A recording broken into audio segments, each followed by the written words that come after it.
Hello world and universe. I'm Jay Sherm.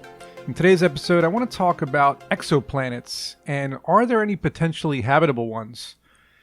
The reason I'm curious about this, and hopefully you are too, is because we've discovered so many of them in the universe. Before we thought Earth was the only potentially habitable planet, but after 2009, when the Kepler telescope launched into space, that spacecraft has been finding countless potentially habitable exoplanets. For over a century, we've been broadcasting signals into space, right? And the Voyager 1 and 2 in the 1970s were launched and sending us images of distant planets. And these signals that we've been sending out are reaching the far reaches of the universe, but it takes time, right? It takes light years to reach these distant places. Some places that we want to reach might take 1,000 light years. And so we're never going to, in our lifetime, we'll never be able to see what that's like.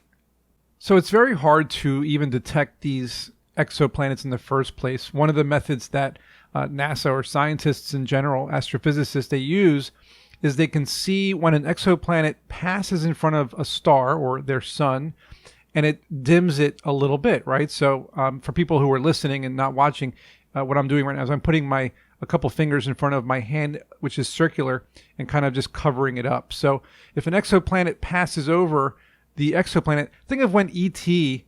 and the bicycle with Elliot was going over the moon, right? They were flying over the moon and they were kind of covering the moon and, in that way. So an exoplanet does the same thing. It covers the star or the sun, and then we can detect that dim moment and see how it kind of messes with the star, and that refraction or that deflection tells us there's something there moving in front of it, and it's typically an exoplanet.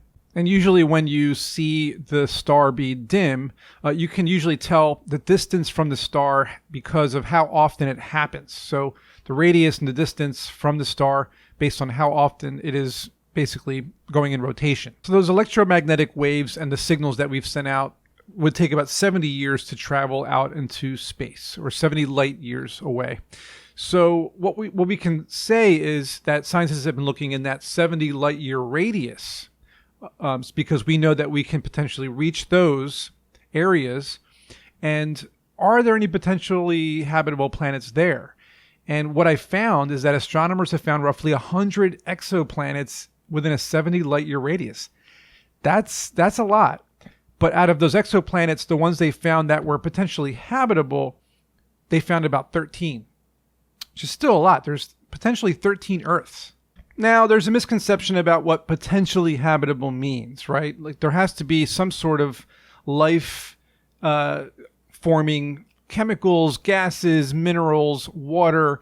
There has to be the right concoction, the right cocktail, I should say, of the right stuff to create life. So we don't really know if these exoplanets are potentially habitable. We're just theorizing based on certain evidence that we might have from telescopes and the spacecraft we have that sends us imagery. We're able to detect infrared waves and heat and things like that. So maybe there's a way to detect the chemicals, the gases from certain spacecraft that visit near exoplanets or planets in general. But one of the easiest ways to figure out if a planet is potentially habitable is how far away it is from the star that it is in orbit with. If it's too close, it's going to be like fried chicken. And if it's too far away, it's going to be like Elsa in Frozen.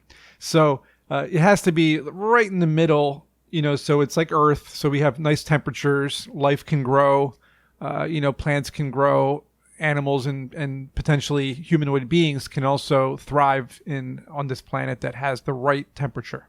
Now, with the James Webb Space Telescope, we can start to see atmospheres on these exoplanets, which they did recently. They were able to find an exoplanet with water vapor.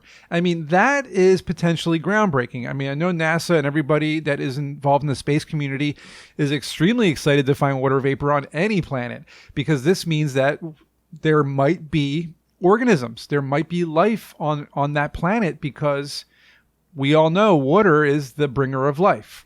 So they're not sure, of course, but now with the James Webb Space Telescope and other devices and crafts and telescopes we have, we're on Mars. We're finding organisms on Mars. We're finding old rivers that used to be there on Mars, ice caps. We're finding tons and tons of evidence now that there either was at some point life on other planets, or that there may still be life on planets. We're just not sure because, our technology is advanced, but not that advanced. We're getting to that point, though, where we can start seeing if there's carbon dioxide and oxygen and nitrogen and hydrogen and helium and all these different gases and chemicals on these planets. And depending on that atmosphere, we might be able to see if there's life. One of the things I think is kind of funny when it comes to exoplanets is that people don't think about this, but you should zoom out wherever you're sitting right now, wherever you're walking to, or if you're at the gym, you're at home watching TV or listening to my podcast, zoom out. You're not where you are. You are on a floating rock called Earth, traveling through space as we talk right now, as you hear this. We could be an exoplanet to another civilization in another galaxy or another part of the universe. We don't know. They might be looking at our Earth being dim over the sun and say, oh, there's an exoplanet. We don't know if it has life. We think it has atmosphere. Maybe they can figure it out. Maybe they're not advanced. Like Galileo in the 1600s had this primitive telescope he created and he was able to find the planets. Maybe it's the 1600s for them and they just discovered a telescope and they could start seeing Earth. That's the cool thing about this is the exoplanets and the universe out there, the galaxies out there, there's so vast. There's trillions of stars, trillions upon trillions of stars, probably billions of exoplanets out there.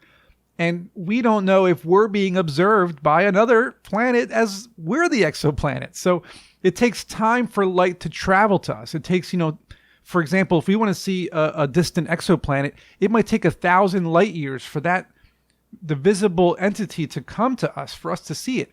And by the time we see it, 1,000 light years have passed, the planet might be gone. The sun might have, had a catastrophic solar flare and wiped out their technology and they went into the dark ages and everyone perished. We don't know, because by the time we see what we're seeing, it's already done. It's over. It's 1,000 light years have passed.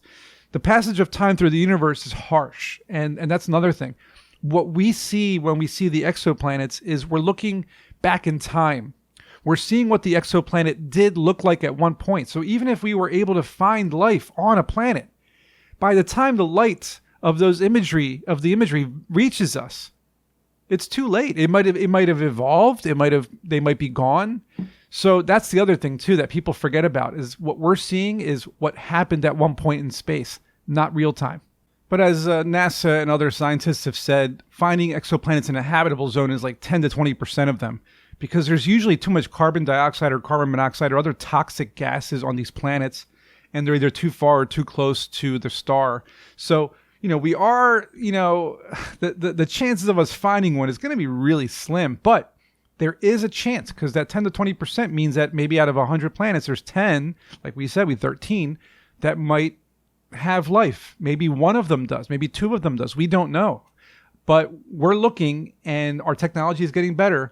Kepler's out there. The Voyagers are out there. All the Mars robots are out there. JWST, James Webb Space Telescope, is out there. Our ground telescopes, our International Space Station, soon to be a moon base. We're in space. We are an interstellar, interplanetary species. And we are searching, and we're coming for you out there, life, wherever you are hiding. So break out your welcome mats, aliens. We will be seeing you sometime in the future, hopefully.